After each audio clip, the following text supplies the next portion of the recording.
Peachtree Corners, your neighborhood. Peachtree Corners, where life is good. When you want to know what's happening and keep up with the times, come be a part of Peachtree Corners Life. You're listening to Peachtree Corners Live with Rico and Rita, the weekly internet radio show keeping you current on the interests of the people, places, and politics in the city of Peachtree Corners. Be inspired, stay current, and be informed. Visit our website, peachtreecornerslife.com, for ways to listen to our broadcast live every week or download our podcast from iTunes. Hey everyone, this is Rico Figliolini, host of Peachtree Corners Live. Appreciate you joining me this evening. Actually, probably listening to this on demand, I would think, off iTunes and iHeartRadio and some other places that we're available on. It is 8:11 p.m. Thursday evening on the 19th. Normally I start broadcasting at 8:30, but I thought I'd start a little earlier tonight, only because it's a short show. This is about a 10-15 minute show, and it's really to tell you what's going on. And upcoming interviews that we'll be doing, and the interview that we had today at noontime, actually about 12:30, with the new principal of Pinckneyville Middle School, and I want to be able to share that with you as well. So then you can find that online on our Facebook page, as well as our peachtreecornerslife.com. We interviewed, Alan Kaplan and I interviewed Todd Marshke, who's the new principal of Pinckneyville Middle School. We spent an hour discussing who he is, where he's from, his experiences, and the things that he's looking forward to doing, and at the new school that he's going to be taking care of. He's a Peachtree Corners resident, and in fact, one of the students starting this year, besides him starting as principal at the school, is one of his children will be starting there as well at Pinckneyville Middle School. So it's that was a great interview. Alan and I enjoyed spending time at Prototype Prime, the podcast studio where we interviewed Todd at, and you will find that online at our peachtreecornerslife.com website. You'll hear the audio if you'd like, or you can even watch the Facebook Live video that's available, that's embedded on the post at that website, or visit us on Facebook.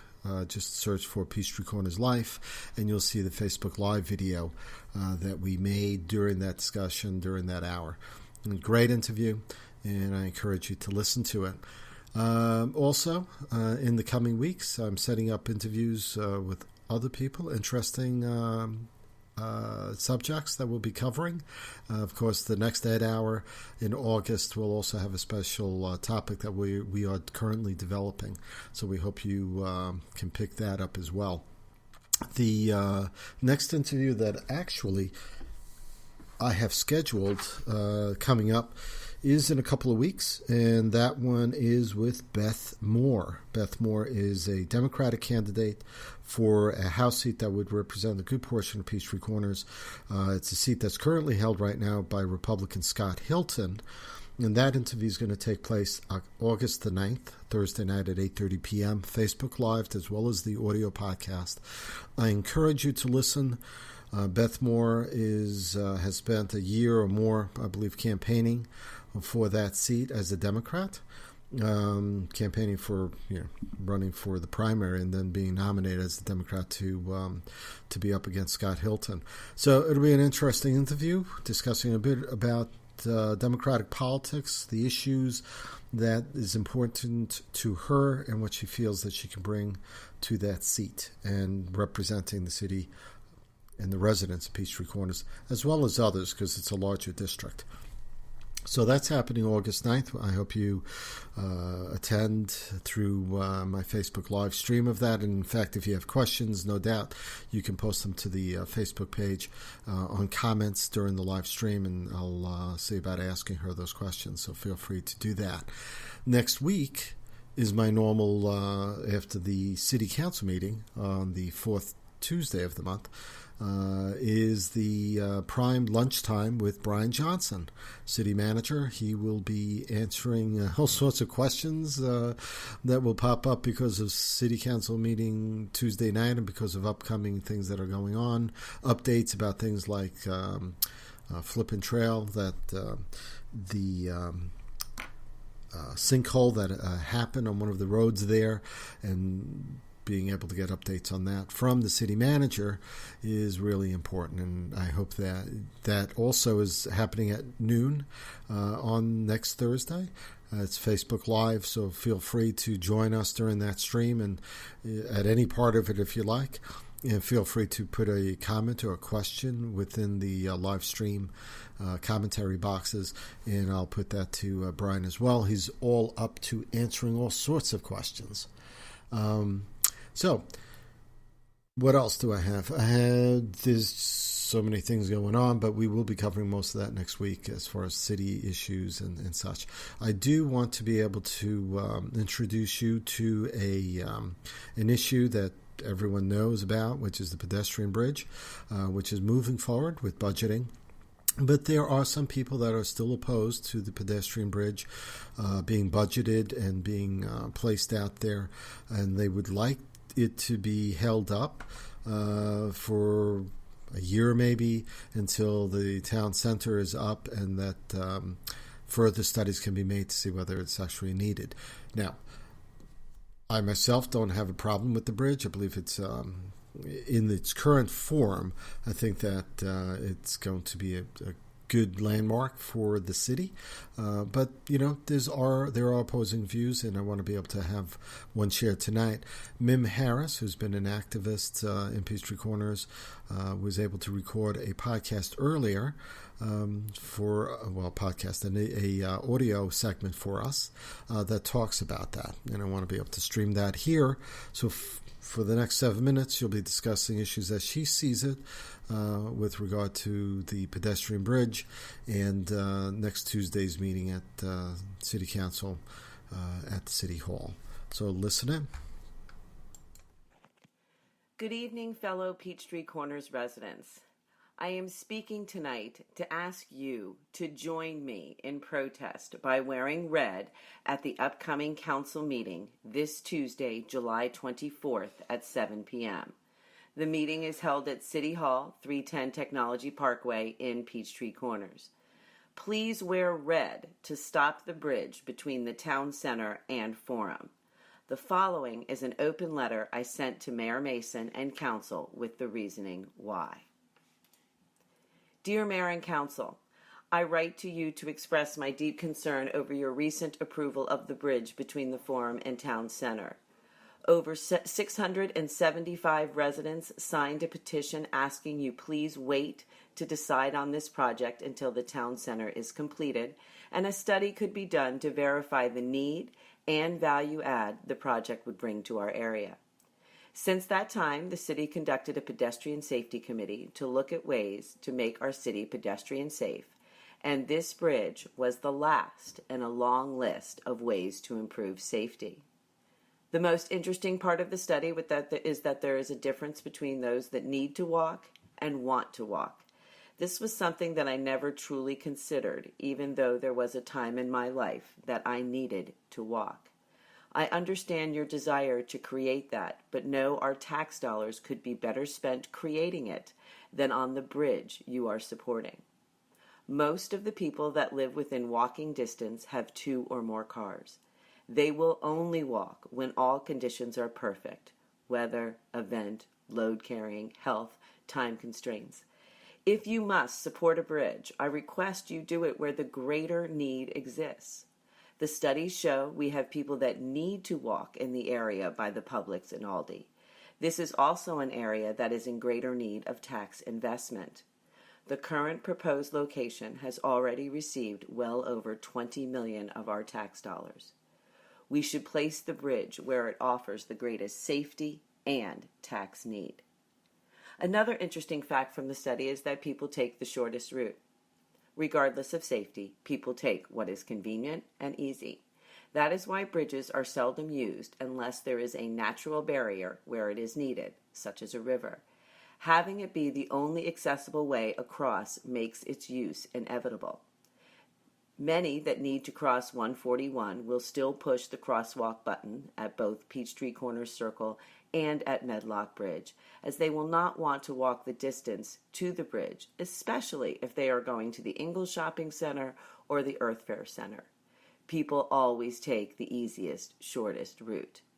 The reality that the button will still be pushed negates the traffic flow benefit. If we created more clearly identifiable crosswalks, all people driving through Peachtree Corners would know we are pedestrian-friendly and be more aware of the people walking. Awareness of walkability creates safety in drivers as well as pedestrians, a benefit that can be lost on driver-pedestrian safety with a bridge. Another fact about walkers is the vast majority of people walk no further than 15 minutes. That is a mile for a fast walker. For a family, it's more like a half to 2/3 of a mile. So with that knowledge, we do not have the density to justify the expenditure. The ROI does not exist, and why bridges are seldom used in other cities. Bridges create not just the initial tax burden, but their upkeep and maintenance becomes a tax burden that is never relieved and always expensive. Cities that are the safest and most walker-friendly begin with strong education and walk-to-school programs. The focus is put on schools first, since kids walking has several benefits. First, the activity of walking to and from school gives them much-needed exercise and fresh air. This helps with weight management, creating a healthy lifestyle, positive mental health, and a sense of community, to name just a few. Parents then also join in on the fun, which makes the circle of health and community even larger. Schools have kids arriving awake and ready for the day.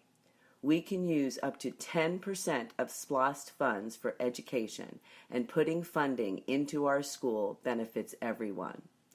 Walk to school days, walking school buses, and education on best practices will only have a positive impact on all in the community. Having great schools that promote a healthy lifestyle through walking would truly set us apart from other cities. With 10% of SPLOST money allowed and allocated for education, the city could sponsor and support several great walking initiatives and programs. The Pedestrian Safety Committee identified several, so we could literally start tomorrow with programs that have a proven success in creating a pedestrian-safe city. Any residents that have been killed or injured due to walking have happened in the south side of our city by 141, Peachtree Corners Circle, and Holcomb Bridge. The reason? That is where our need walkers live. That is where the bus stops are frequently used, because this is where most of the residents without cars live. We, as a city, should be focusing on those areas as suggested by the Pedestrian Safety Committee. We need sidewalks and lighting first and foremost, especially around the Aldi Chick-fil-A shopping center. We have all witnessed people trying to walk in that area. Next would be crosswalks to every bus stop and lighting. We need to ensure the safety of our need-to-walkers first, as those are the people currently getting hurt. Education programs for drivers and pedestrians in this area would reap enormous rewards. The bridge idea was conceived as an attraction and an iconic symbol of our city, and was never seen as a need. To use our tax dollars on a project that will do little to help those that need to walk is an example of out-of-control government creating a solution to a problem that does not exist. I support your desire to make our city pedestrian-friendly, and ask that you support the methods that have a proven track record of success. I ask that as a council, you put forth a motion to deny funding for this project. After the motion has been put forth, please second and vote to deny funding for the bridge between the town center and Forum. Help heal our city by realizing that this is not what we wanted when we voted for City Light. Thank you. Sincerely, Mim Harris. All right, that was an opinion piece from Mim Harris about the pedestrian bridge and the way she feels about it. There will be a demonstration. I believe red shirts are required for Tuesday evening at City Council to show support for that position. And, of course, this has been going on for well over a year, probably 2 years now, with 4 different versions of the pedestrian bridge originally, introduced. Of course, those were not and are not the designs that are being used currently, nor the budget. The budget back then might have been close to 8 to 10 million, whereas the budget currently is closer to 4 million for the pedestrian bridge. And in fact, has already been budgeted, I believe, within the last month or so, because appropriations had to be approved, and the beginning parts of it, the smaller appropriation of I believe 1.5 million, was already approved for advance work on the pedestrian bridge designs and such that has to take place, because it doesn't happen in a day. This bridge probably won't start construction for another year or so. So if you have an interest in this, certainly feel that you should attend the City Council meeting. If you want to find out a little bit more about the issues with regard to this, please listen to previous podcasts I've had with Brian Johnson, the city manager, over the last few months during our prime lunchtime with Brian Johnson, because we've discussed the bridge at length for various reasons. And you can find more information at peachtreecornerslife.com on this issue. Lots of things happening in the city. Good to have active people. Good to have opinions being put out there. Just makes the city better and certainly raises the bar. And we don't, expect that things happen just because someone says it should happen, but it is a collaborative effort. You have a city council that's representing the people of this city. And quite frankly, with those that believe that the city is not doing what it's supposed to be doing, then they should be supporting a candidate that fits their opinion and vote them in. Or run for that position themselves if they feel that passionate about it. I, for myself, believe the city is doing a fine job.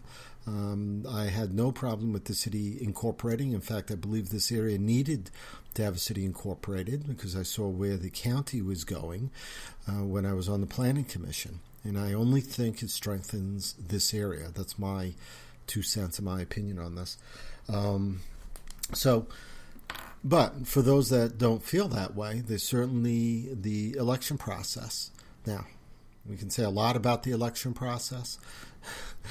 God knows I've talked a bit about Donald Trump, who was elected.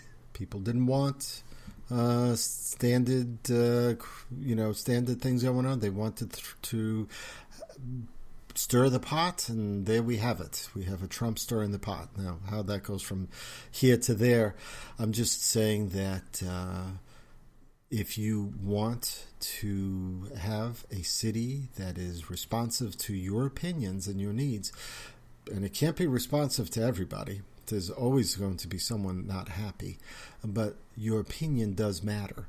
And just the same way Mim Harris, not only is she shown her opinion with regard to the pedestrian bridge, but she's been active. She's been on the task force that discussed pedestrian safety, so she has been out there doing what citizens should be doing, participating in government.